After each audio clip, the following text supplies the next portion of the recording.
जय श्री राम, हर हर महादेव। मैं अधिवक्ता बागेश श्रीवास्तव वाराणसी से पुनः आप लोग के समक्ष उपस्थित हूँ एक नया वीडियो लेकर नए ऊर्जा के साथ। और मुझे विश्वास है कि आप लोग भी ऊर्जावान होंगे। हम लोग चर्चा कर रहे थे भारतीय न्याय संहिता सन 2023 के अध्याय 17 संपत्ति के विरुद्ध अपराधों के संबंध में, जिसमें हमने धारा 303 चोरी के विषय में उसकी परिभाषा क्या है, कब कोई कृत्य चोरी की परिभाषा में आता है, उस पर दंड क्या है, इसको हम लोगों ने देख लिया था। आज हम उस गतांग से आगे चर्चा करेंगे, क्योंकि मेरा वीडियो छोटा छोटा रहता है आप लोग के सहूलियत के हिसाब से, ताकि एंजॉय करते हुए आप लोग इसको देख सकें और इसी बहाने इलाका भी आपको नॉलेज होता जाए। विषय पे आने से पहले मेरा निवेदन है कि यदि आप इस चैनल पर नए हैं तो कृपया सब्सक्राइब ज़रूर कर लें, बेल आइकन पर क्लिक कर दें, ताकि जब भी मैं कोई वीडियो अपलोड करूं तो इसकी सूचना आपको तुरंत मिल जाए। और अधिक से अधिक लोगों को शेयर करिए ताकि अधिक से अधिक लोग इसका लाभ ले सकें। आइए विषय पर। झपटमारी, धारा 304 स्नैचिंग। चूँकि यह इस अधिनियम में एक अलग प्रकार का अपराध कारित करना बताया गया है। झपटमारी शब्द सुनने में आता था, लेकिन इसका प्रयोग कम होता था और वह जो है छिनैती किसी न किसी उद्यापन लूट में ही कवर करके चला जाता था।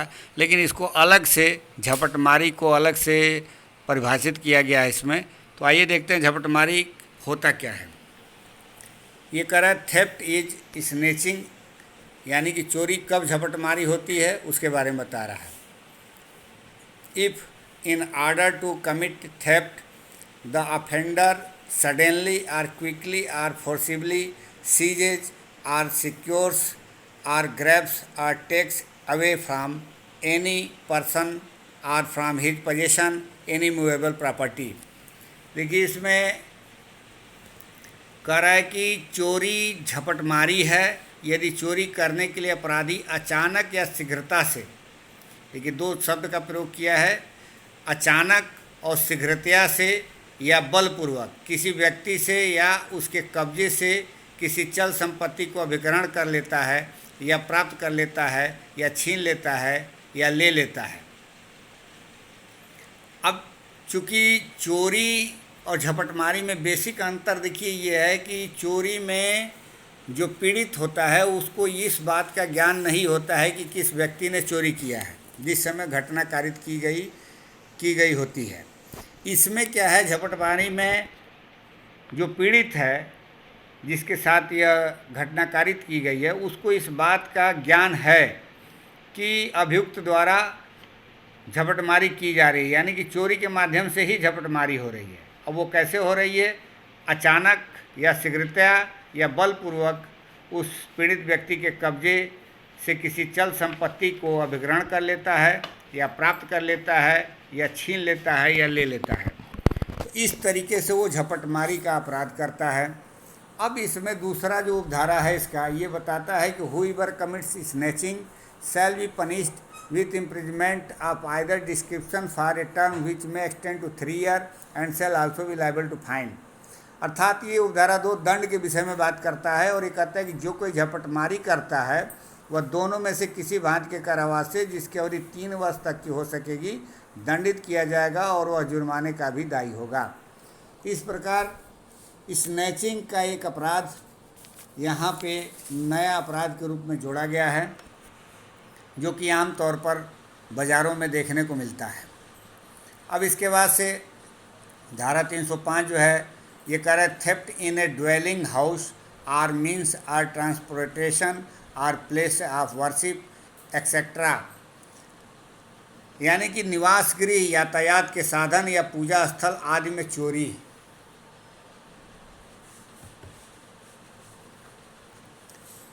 Whoever commits theft if any building, tent or vessels used as a human dwelling are used for the custody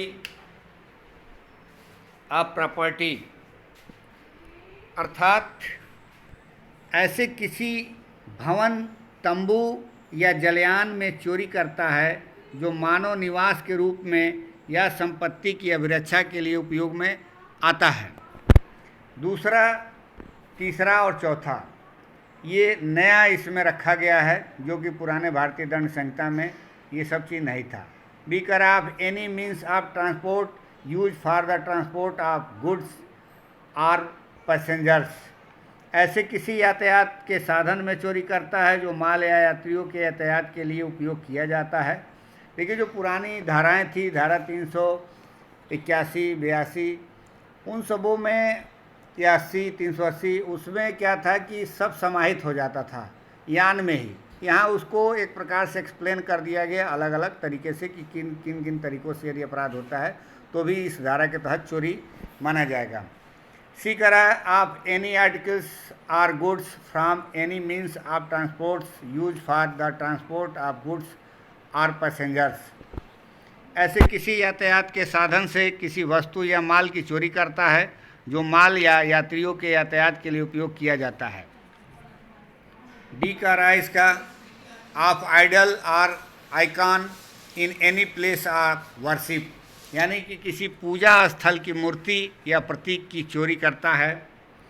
और लास्ट में ये कह रहा है कि of any property of government or of a local authority, यानी सरकार या किसी स्थानीय प्राधिकरण की किसी संपत्ति की चोरी करता है तो उस स्थिति में क्या होगा, कह रहा है कि shall be punished with imprisonment for of either description for a term which may extend to 7 year and shall also be liable to fine. तब ये जो ABCDE जो हम लोगों ने देखा है कि किसी वाहन में या किसी घर में या किसी जलयान में कोई व्यक्ति चोरी करता है या किसी गवर्नमेंट के या लोकल अथॉरिटी के पोजीशन वाले किसी प्रॉपर्टी में कोई चोरी करता है तो उस कंडीशन में कराए कि वह दोनों में से किसी भांति के कारावास के जिसकी अवधि 7 वर्ष तक की हो सकेगी दंडित किया जाएगा और जुर्माने का भी दायी होगा। अब यहाँ पे धारा 306 बताता है कि theft by clerk or servant of property in position of masters, यानी कि लिपिक या सेवक द्वारा स्वामी के कब्जे में संपत्ति की चोरी।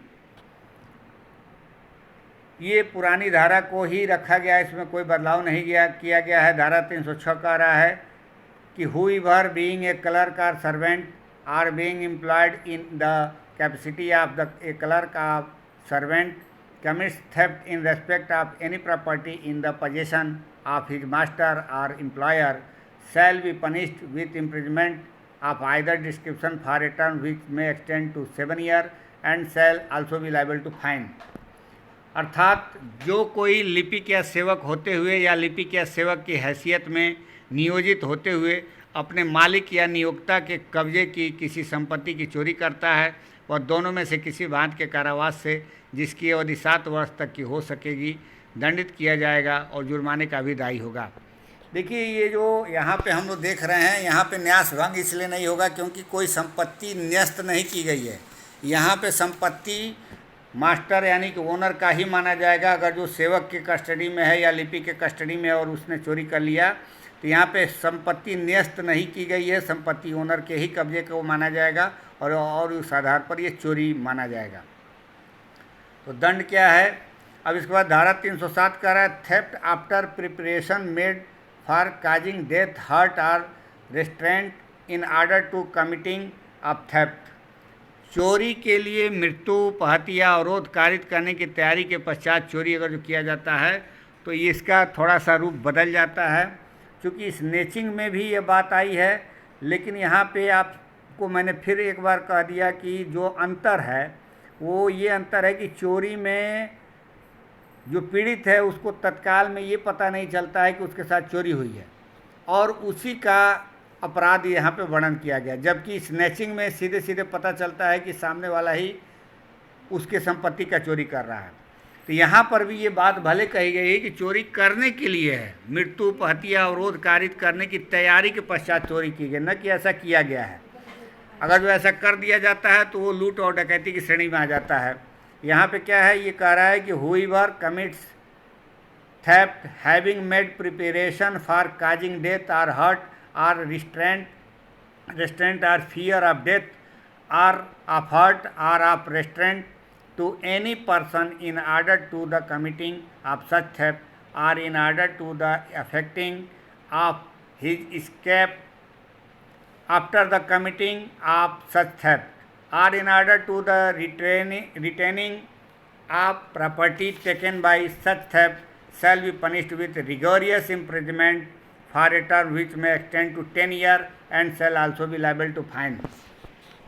अर्थात जो कोई चोरी करने के लिए या चोरी करने के पश्चात निकल भागने के लिए या चोरी द्वारा ली गई संपत्ति को रखने के लिए किसी व्यक्ति की मृत्यु या उसे उपहति या उसका अवरोध कारित करने की या मृत्यु का उपहति का या अवरोध का भय कारित करने की तैयारी करके चोरी करता है, वह कठिन कारावास से जिसकी अवधि 10 वर्ष तक की हो सकेगी दंडित किया जाएगा और जुर्माने का भी दायी होगा। इसमें 2 इलस्ट्रेशन दिए गए हैं। पहला कह रहा है a commit theft on property in जेड्स possessions and while committing this theft he has a loaded pistol under his garment, having provided this pistol for the purpose of hurting Z in case Z should resist. A has committed the offence defined in this section। दूसरा कह रहा है कि A picks Z's pocket having posted several of his companions near him in order that they may restrain Z if Z should perceive what is passing and should resist or should attempt to apprehend A has committed the offence defined in this section। अर्थात दोनों का ये अर्थ हुआ कि यह के कब्जे में की संपत्ति पर क चोरी करता है और यह चोरी करते समय अपने पास अपने वस्त्रों के भीतर एक भरी हुई पिस्तौल रखता है जिसे उसने यह द्वारा प्रतिरोध किए जाने की दशा में यह को उपहति करने के लिए अपने पास रखा था। क ने इस धारा में परिभाषित अपराध किया है। दूसरा इसका जो उदाहरण है वो कह रहा है कि क यह की जेब काटता है और ऐसा करने के लिए अपने कई साथियों को अपने पास इसलिए नियुक्त करता है कि यदि यह समझ जाए कि क्या हो रहा है और प्रतिरोध करे या क को पकड़ने का प्रयत्न करे तो वे यह का अवरोध करें। क ने इस धारा में परिभाषित अपराध किया है। इस प्रकार हम लोगों ने देखा धारा 303 से लेकर के धारा 307 तक चोरी के संबंध में। अब एक्सटॉर्शन के संबंध में आगे है जिसको हम अगले वीडियो में बनाकर उसका वर्णन करेंगे। मेरी बातें आप लोग को ज़रूर समझ में आई होंगी। आप लोग बेयर एक्ट ज़रूर पढ़िएगा। धारा 303 धारा 304 में क्या अंतर है उसको भी हमने अपने हिसाब से समझाने का प्रयास किया। इसके अलावा जो धारा 305 में निवास गृह यातायात के साधन या पूजा आदि की जो बात कही गई है उसमें चोरी किया गया है, उसमें भी जो ख ग अंग और इसमें घ अंग तक जो अलग अलग अपराधों को डिफाइन करके बताया गया है उन सभी के लिए दंड का प्रावधान एक ही है। इसके बाद हम लोगों ने देखा लिपिक या सेवक द्वारा स्वामी के कब्जे में संपत्ति का चोरी, और उसके बाद फिर हम लोगों ने देखा चोरी करने के लिए मृत्यु उपहति या अवरोध कारित करने की तैयारी के पश्चात चोरी का दंड क्या होगा। तो इस प्रकार हम लोगों ने चोरी के संबंध में जो अपराध हो सकते हैं जो धारा 303 से 307 तक में वर्णित है भारतीय न्याय संहिता में, उसका हम लोगों ने चर्चा किया।